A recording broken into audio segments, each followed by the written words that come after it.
Welcome to The Grand Balance, a weekly podcast hosted by two working grandmas navigating the beautiful chaos of work and family. Today, we're thrilled to welcome Julie Massey, a dear colleague and an inspiring leader to the Working Grandmas podcast. Julie is not only a first-time grandma, but also an accomplished pediatrician with over 25 years of experience, including serving in key leadership roles within major health systems. As a fellow of the American Academy of Pediatrics and a dual board-certified physician, Julie's expertise and dedication have made a significant impact on healthcare. Beyond her impressive professional achievements, Julie brings a unique perspective on balancing family, career, and her exciting new role as grandma. We're honored to have Julie join us today. Hi, welcome to the podcast. Hi there. Is it okay if we call you Julie, or would you prefer doctor? Or Please call me Julie. Oh, nice. Okay. And this is just a reminder to our audience that everyone should reach out to their personal provider. This is not medical advice, and this is an interview that we are getting some great information and is sharing some experiences with. Thank you so much for coming on. We're really excited to talk to you and learn about your experiences and welcome you to joining us in the world of being a grandma. It's been really exciting, and I'm thrilled to be here. So glad that you invited me. Can you tell us a little bit about being a grandma, how many grandchildren you have, if they're local, and their relative ages? Sure. We were really excited to welcome our first granddaughter just last January. She's coming up on a year old. We're very fortunate that they are local, which, we get to have sort of more connectivity and engagement together, and an opportunity both to help and to see her more frequently. My little granddaughter was born in February, so they're very close. It's amazing to watch them grow and develop. It's one of the things I've really enjoyed, even thinking through, reminder of my pediatric days of just watching the development. You must find that exciting as well. Just they're doing new things every week. So much fun. And I'm so interested to hear your experiences from the professional side and from the personal side, because you bring a whole gamut of experiences that we don't have as far as the medical side too. It's been fun to be a reminder of all of the things that I've learned, all the things in the textbook and that I learned throughout my practice. To actually have the opportunity to watch them happen is pretty cool. Julie, I have a question to get things rolling. We've talked a lot on the podcast about, helping our children and taking the calls from them, especially in the early stages of motherhood. Every little thing that would happen, they would call us. And we are not pediatricians, but they would still call us first. Do you find that you get the same number of calls or even more because you can provide pediatric advice? It's been kind of funny. I find that both from our kids, but also more so from extended family and friends. Also very fortunate that both my daughters have some clinical expertise, which produces a different kind of challenge in navigating when to offer my opinion or insights versus when to wait until they're asked for. I think the calmness, the opportunity to just provide some insights or adapt quickly. I would get questions, but I was very mindful of waiting for the question to come before offering my insights or advice. And you're already following our advice. We've talked a lot about zippability and keeping our mouth shut when not asked. I love that. Your situation, it would even be more difficult because you have the professional expertise and the credentials behind you. We're just, kind of going with our own experiences, but it would be, I think, even more difficult to wait for the question, knowing that you do have some very valid answers. Yeah, one of the things that's been kind of interesting for me to grow and develop for myself is also recognizing that things have changed. I actually have not been in full-time practice for a number of years. I do a little bit of practice. And so even the professional opinions have grown and developed. And I sometimes have to take a double check and a look to see before I offer what it is that I might have thought at the time. I do find myself not infrequently saying things like, well, when I trained, they taught this. Is this the same? Or what have you guys been reading and hearing? and opening a dialogue by asking a question rather than asserting what is perhaps what my personal opinion. I love that approach.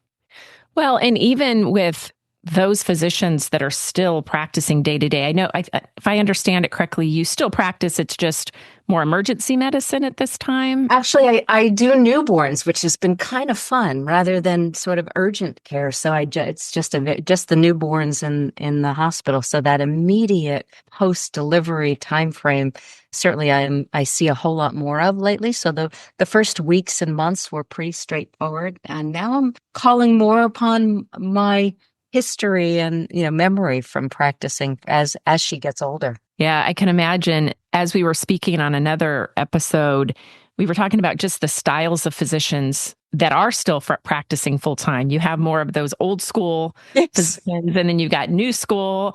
And so I can imagine for you as a physician, I mean, are you experiencing that, or do you consider yourself more old school then because you're not in it every day? Probably a little bit of that because I'm not in it, but I will share sort of an amusing experience for myself as I was growing and developing as a parent.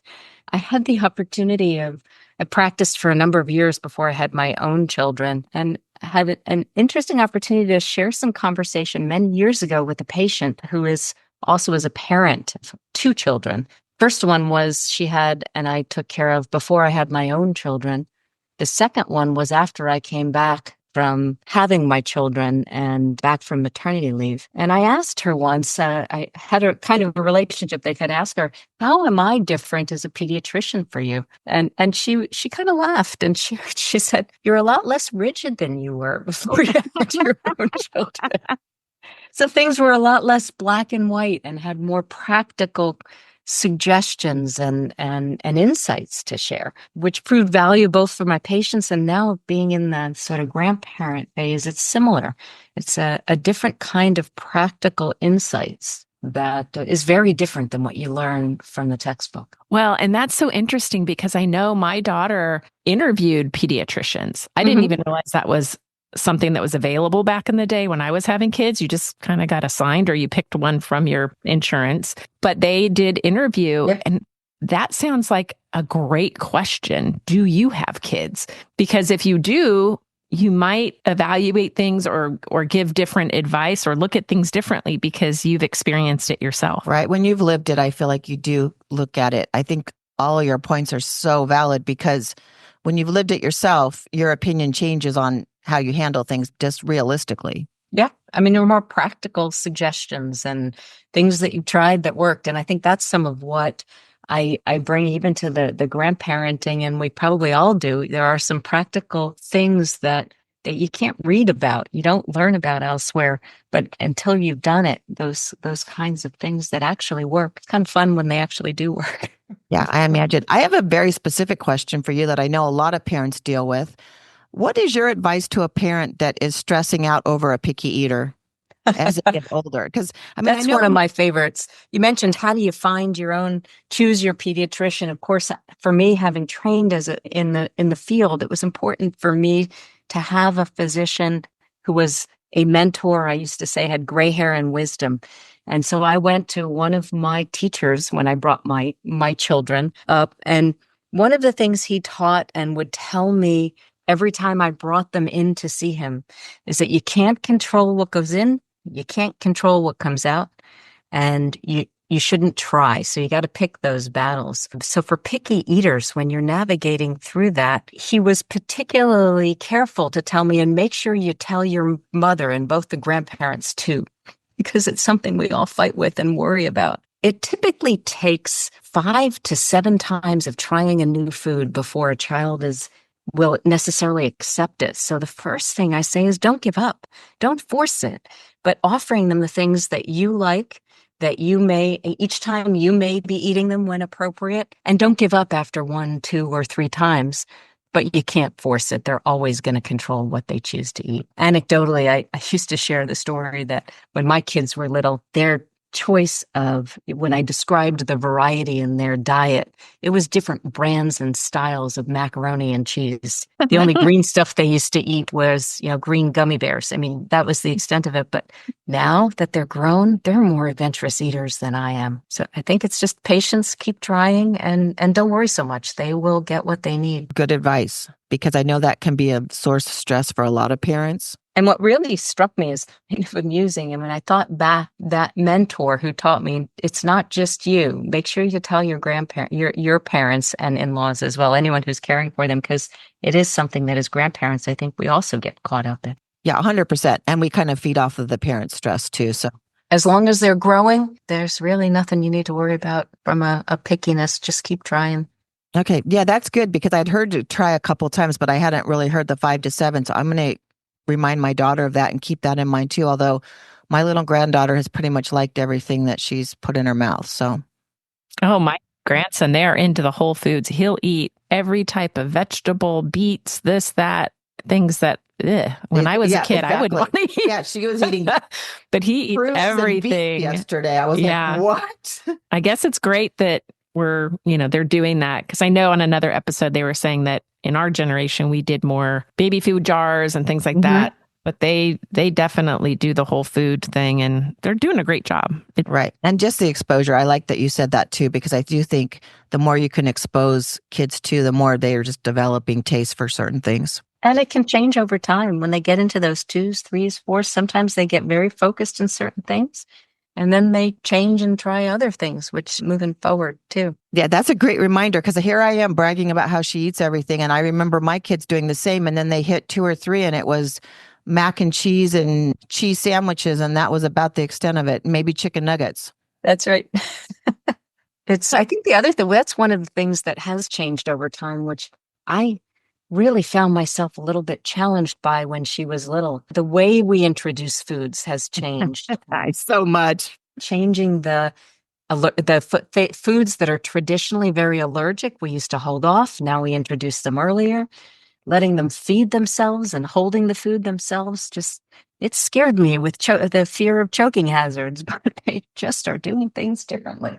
Have you seen that meme of people that sitting in the hospital parking lot saying, we're introducing our child to peanut butter and we're here just in case? Don't laugh. My son-in-law and daughter did that with shrimp. Yep. Shrimp, because he's allergic to shellfish. And so they were worried. And so they brought shrimp to the parking lot and gave it to him right before his appointment. And he was fine. He's not allergic. So. Oh, that's funny. Here we are laughing about memes. It's real life. It's true. Well, we were worried a little while, because at some point she started our granddaughter started developing rashes. And I'm thinking, oh, great. This is just they introduced everything all at once instead of doing one food every 3 or 4 days. How are we going to tell what it is? But you know what? They figured it out and she's fine. And that was something new I had learned, that how you introduce it. I didn't realize that when I had my kids. It was just, you'd figure it out. But no, they have full-on spreadsheets and stuff. I'm going to say, I've seen the spreadsheets. Every other day you do something new and you keep track of what you've tried and what you haven't tried. And it's fascinating. But I mean, the good thing is we're moving on with the times and we're using what we learned and studied. What's funny is I found it go the other way, directly in the other direction. I was very mindful of, we were taught one new food every 3 or 4 days. And I found that our daughter and son-in-law, they were told they didn't have to worry so much. So it varies even now. Oh, nice. I wonder if it depends on who the pediatrician is. It's probably very. It goes back to interviewing your pediatrician and having a synergy with getting along. Yeah. That's right. That makes a lot of sense. So nutrition plays a lot, especially in the beginning when, for example, my grandson, he had all of these acid reflux problems. He couldn't keep things down. So they had one physician say failure to thrive, and then another saying, no, not failure to thrive. What is your advice to parents or grandparents concerned about delays in reaching developmental milestones? Right? So failure to thrive, that could impact developmental milestones. But later, as they get older, there are ways that you can evaluate that. Is there any advice you can give related to any delays or concerns about delays? Or how to spot them? Mm-hmm. It's a great question. And I think there's really something to remember is there's really a wide range of what's considered normal. Just to be really cautious about not always comparing your children and grandchildren to the other kids around. We have a tendency to do that, particularly if they're in daycare and you're seeing lots of other kids that are about the same age. So that reminder that there is a very wide range of normal, to be reassured. On the other hand, if there is a concern, you need to talk with your pediatric provider to assess it more formally and structured. We know if there is a concern that early intervention makes a huge difference in advancing the full potential and capability. But again, a word of caution of not necessarily comparing to the other kids around just because they're the same age. That is so true. And it is really hard to do. I take my grandson to the library once a week, and he's not in daycare. He's cared for at home. And this is his way to interact with other kids. And just seeing some of the other kids that you could tell maybe have more interaction with kids, they're doing more, they're this and that. I was a little worried in the beginning about, oh, should he be walking? And not really worried. I mean, I knew things were going to come, but I was subconsciously looking at him compared to other kids. It's hard not to do. Well, and I was going to mention, in this day of an age of social media, you see all kinds of posts about at age 3, they should be doing this, and at age or 3 months, 6 months, etc. And like you said, every kid develops differently. So maybe your 6-month-old isn't sitting up as unassisted, etc. like that. So I think that even exasperates the problem because there's so much out there. I think one thing that we can do as grandparents, because one of the first questions that I ask with anything with growth or development with children is I ask about the parents. So maybe one thing we can do as grandparents is to remember how our children developed and at what age they did things, if we remember, because that can be a signal for their children. Oh, yeah. Good indicator. That makes sense. I was one who had early walkers, and I know the curse of it. So I am in no hurry for any child to start walking. That's right. People think it's so cool. It's so difficult. Yeah, I've been spending a lot of time sort of bent over, holding hands, holding on to the hands as she wants to walk everywhere. And that was a good example. As soon as I saw her starting to get into that higher level of mobility, I had my cabinet locks and, the things that I started pulling out. And that was a gentle reminder. I think anticipating what's coming next is one of those things that both as parents and in my pediatric training, I think we can help pave the way for our kids to get prepared to try to stay ahead of it.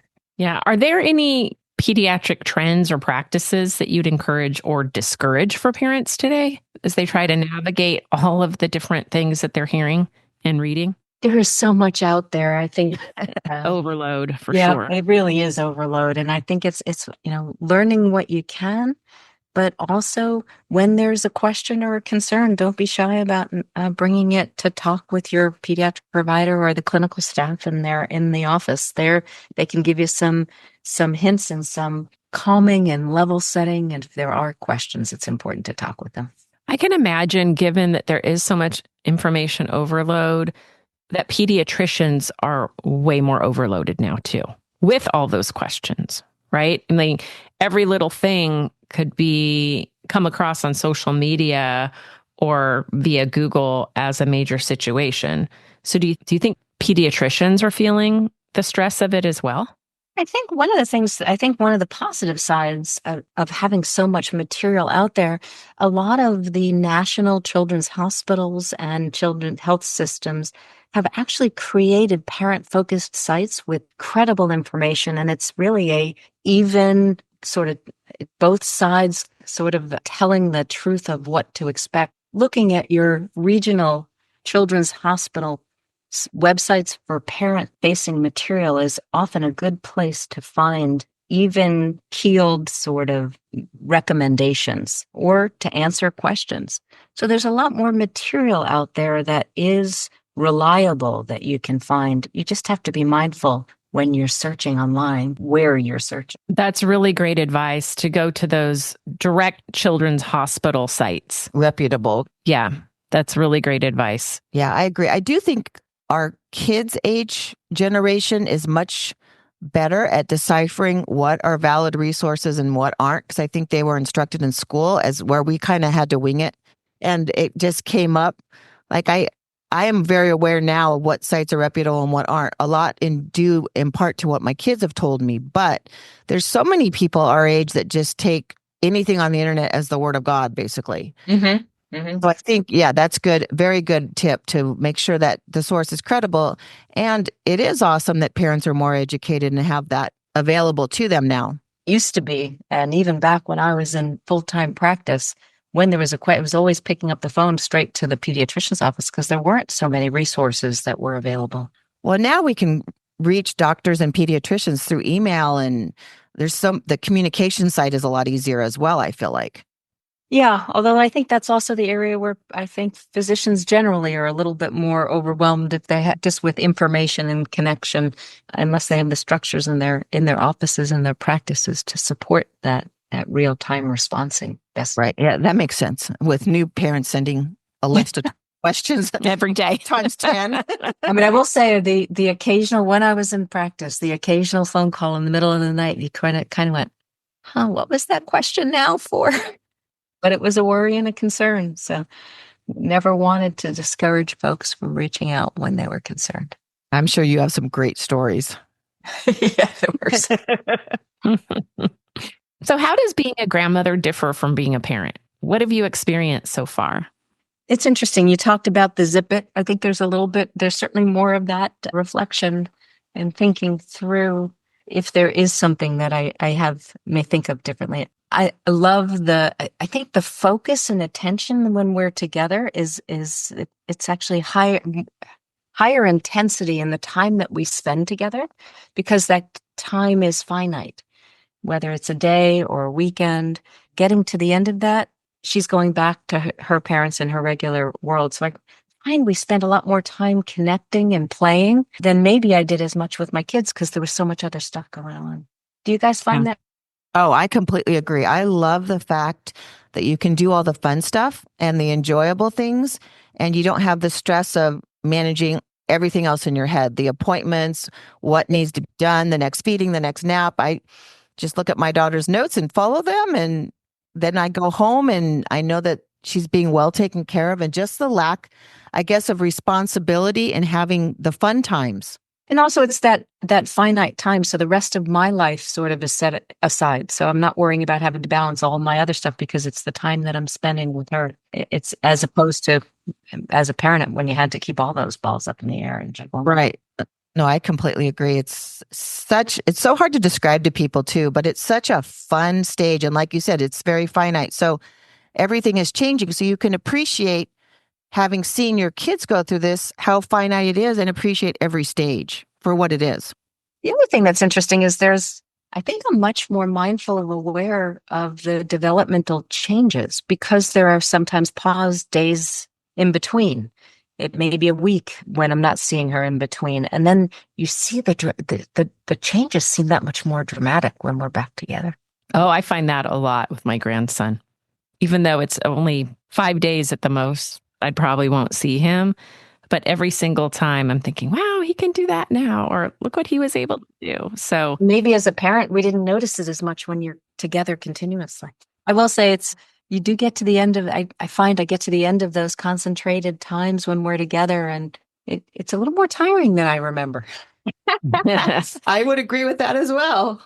I know, watching my grandson, especially now because he's walking, even before he was crawling, he would go up and down our stairs all day long. And by 8 o'clock at night, I'm thinking I never went to bed early. When I watched my grandson, I was like, I think I'm going to go to bed early tonight. It's just a different level of energy, or we just don't have that much energy like we did 30 years ago. So one is very consuming. And you're on like the whole time. Mm-hmm. You're like you said, the intensity and the focus, you're just focused so much, all, encompassing that I think it drains you just a little. Yeah. And there's a little bit of am I doing it the way they want me to? Which of course I didn't worry about when it was my own kids. It was the way I wanted to. Right. No, I saw that too. I watched my granddaughter for 4 days while they went away, and it was amazing, wonderful. Everything got done properly. But boy, when I knew they were going to be home, my car was packed. Everything as soon as they walked in the door, I was like, oh, everything's good. And went barreling out of there. I thought, I give them all the credit in the world, but very consuming, very tiring for sure. It does bring forth a lot of the memories of raising my own kids, reminding me things that were not top of mind before watching sort of the same age and stage go through, which has been kind of fun. I recently pulled out some of our old DVDs. I had all the old home movies transferred over, and I pulled them out, and it's just like watching it all over again, watching my grandson through them. Yeah, isn't it? It's such a fun time. Yeah. What do your kids say when you're bringing those out again and it's them? Are they amused? I need to do it. I haven't showed it to them, but I think they'll get a kick out of it now that they've got a 1-year-old to show them what they were doing at 1. And it's fun to see how they resemble their child or not resemble. My grandson looks exactly like my kids. Yeah, it's funny. My granddaughter goes in between. Sometimes I think she looks a lot like her dad. And so other times I see so much of my daughter and my son for that matter in her. Well, we had talked a little bit earlier about picky eating, but just to turn it to a little more serious topic, childhood obesity. As we all know, it's a growing concern in the US. And, I'm hearing that they're willing to do stomach surgeries on kids now and stuff like that because it's just getting so out of control. What's your advice on tackling this issue, especially given what we were talking about before, the convenience of processed foods, or like with us, it was mac and cheese, right? But we didn't have those types of issues like they have today.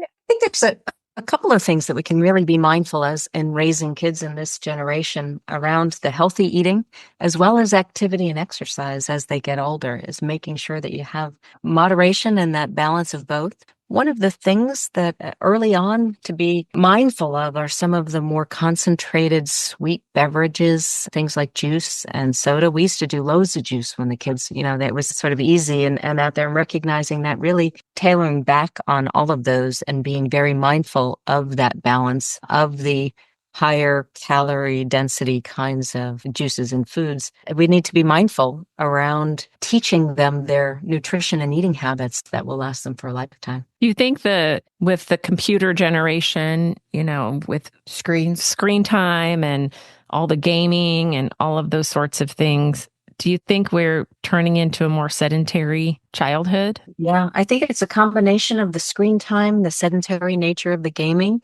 and some of the concerns with sort of being out and about and free, being outside and on their own as they get older. And so I think there's some very good reasons for why we're being mindful of the safety and independence as they get older. But we do have to balance that with having the right level of activity appropriate. I really like your tip about making sure that the kids are learning and knowledgeable about their own nutrition, because that will benefit them for the rest of their lives. It was never discussed when we were growing up, really. No, we just ate what we ate. You ate whatever your parents gave you, and that was it, pretty much. I used to tell this to my kids all the time. You get what you get and you don't throw a fit. So meaning, like, if you're don't like it, sorry, you're not getting anything else, right? I will say hardcore than me. Similarly, two of my children ended up as vegetarian, not because we were, but it was their choice. But as a result, one in particular really learned how to cook for himself young. Oh. That was sort of my approach. He had to help contribute to the cooking if he was going to be eating separately. And it has made a difference in watching grown into a young adult. Yeah, I agree with you. When they're cooking for themselves, it brings a whole nother level of knowledge about nutrition and what they're eating for sure. As far as taking your child to the emergency room, are there specific signs that indicate that they definitely need to go to the ER? Or are there things that you can see that is a wait at home, not serious? I know every situation is very different, but are there any kind of specific guidelines on that? Yeah, it's hard because you're right. Every situation is a little different. Certainly for younger infants, anything under 3 months, we worry about any temperature over about 100.5. You should at least get in touch with your provider to assess whether that's something that needs to be seen right away or can wait until the office hours, especially under a month of age. As kids get older, navigating through how they look to you, how they're acting. Are they drinking well and staying well hydrated? When in doubt, always contact your provider if there's a question. Great advice. Well, thank you so much for all this wonderful advice and taking the time to talk with us. We've really enjoyed speaking with you today. It's been my pleasure. Really enjoy. It's been a sort of a unique opportunity with a special kind of joy as I navigate and watch the growing and developing of the next generation through a different lens. And it's been a pleasure to listen to y'all. I appreciate the podcast moving forward and the opportunity to talk and share. Yeah, thank you. We really appreciate your unique perspective as being a grandma and a pediatrician. So the two combined is really interesting to me.